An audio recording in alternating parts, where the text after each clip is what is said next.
Hey guys, it's me, Christy Lee. Welcome back to my channel. What was I gonna say? This video is about stuff that's been going on in our new house. And I can't title this video the way I want to title the video, and I can't say the words that people would normally use to describe the stuff going on because the video will be demonetized. I'm not going to say any of those words. I'm not going to say any of that stuff. I'm just going to tell you about stuff that's been happening and you can make your own assumptions. Okay? If you have been with us for a while, you know that we recently moved into a new place. If you are brand new here, hi, welcome. We just moved. We've been in the new place now for almost 3 months. Anytime I move into a new place, I always do a Google search of the address that I'm moving to. I like to know the history of the house. I like to know when it was built, anything that's ever happened at the house. The house is old. Maybe 1920 is the year it was built. So obviously it's been around for a while.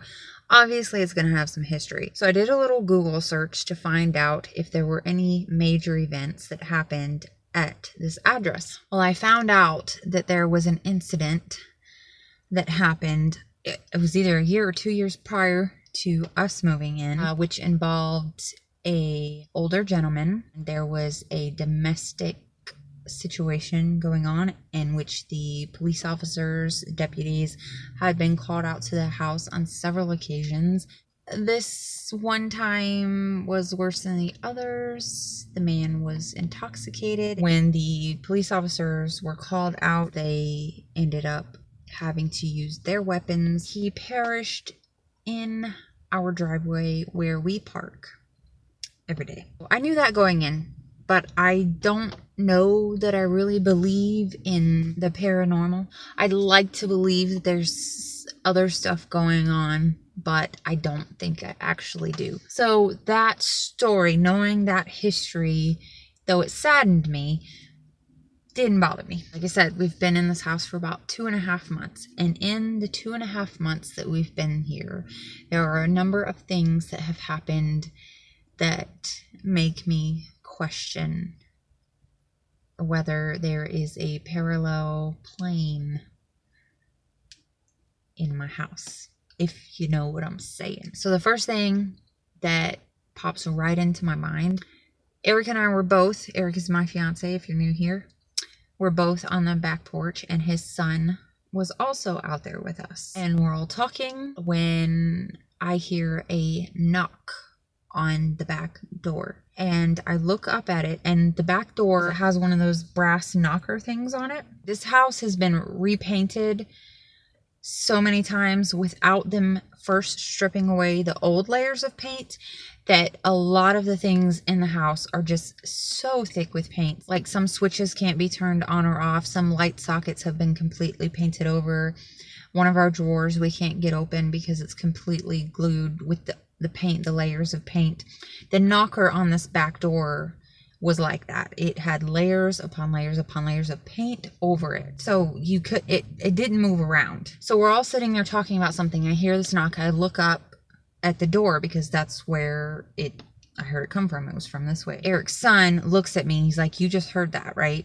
The only explanation is that it was the door knocker because, you know, after, and we were trying to figure out what happened, his son lifted it up and dropped it, and that's exactly what I heard. Now, of course, Eric is saying that it could have been anything. Maybe we had touched it and it's now falling back into place, or you know, he's just trying to find a reasonable explanation for why that could have happened. And totally freaked his son out. I might get creeped out for a half a second, but then I'm kind of like, it's going to take something really, really big for me to believe that there is an actual, you know, here with us. The other night I was sleeping and I woke up because I heard what sounded like footsteps coming towards my bedroom window. And that freaked me out because we had someone come banging on our door at 2 o'clock in the morning one morning.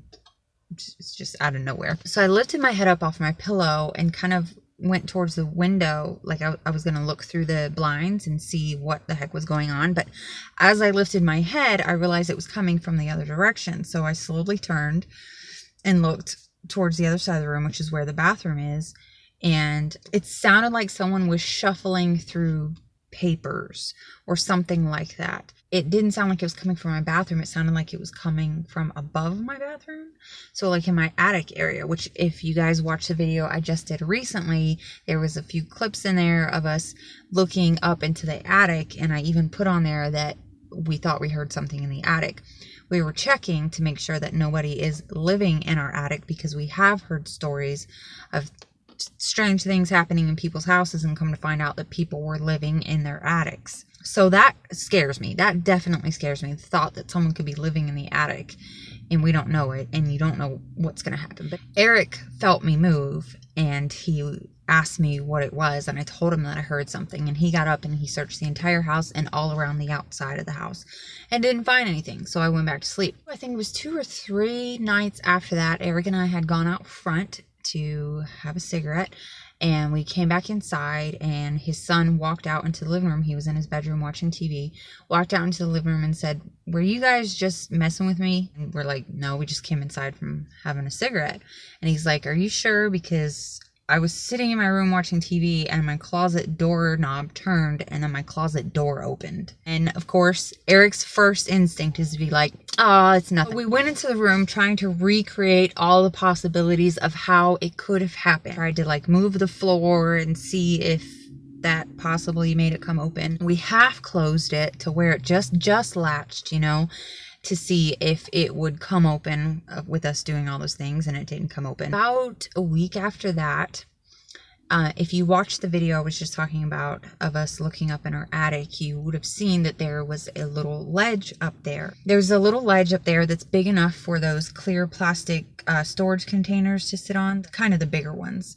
And we store our Christmas stuff in there, right? We also had 2 rolls of wrapping paper up there, and they slide onto the ledge with about this much hanging over the ledge. So it's not like they're mostly hanging off the ledge and could easily fall off. They're mostly on the ledge. There's no reason that we should have come home, all 3 of us. Nobody was at the house. There's no reason that we should have come home to one of those rolls of wrapping paper being off that ledge. It's the only thing that was moved. And there's 2 things up there, and a small Christmas tree.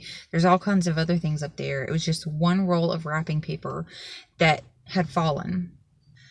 One night, probably about 2 weeks ago, we were getting ready to go to bed. Eric brought his phone into the room, put it on the charger on the bedside table, and turned on the stories that we like to listen to while we go to sleep. So both of our phones were on, plugged into the charger, and we double checked that they were charging, because we've been having some issues with our chargers not going all the way in.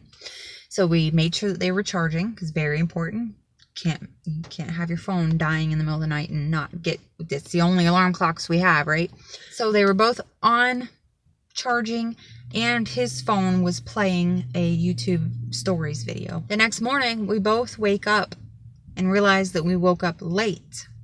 And when we check our phones to see why our alarm clocks didn't go off, both of our phones were shut off, completely turned off. Not dead. When we turned them on, they were both fully charged. They were both shut off. Nothing else in the house had been shut off. There was no power outages, anything like that. Our phones, and even if there had been a power outage, it wouldn't turn our phones off, you know. And then this morning, we have had our alarms set on our phones for, gosh, I've had my alarm set on my phone for a little over a year now, because I've been working at Subway for a little over a year. I don't change it. I woke up this morning an hour past the time that we were supposed to wake up. And I said, why didn't our alarms go off? Neither one of our alarms went off. In order to shut my alarm off, you have to go into my clock app, right? And you have to go and turn off each individual alarm, which I never do, because I work 6 days a week, and even on Sunday, it'll go off and I'll just dismiss it. And I love that feeling of falling back to sleep when you realize you don't have to get up.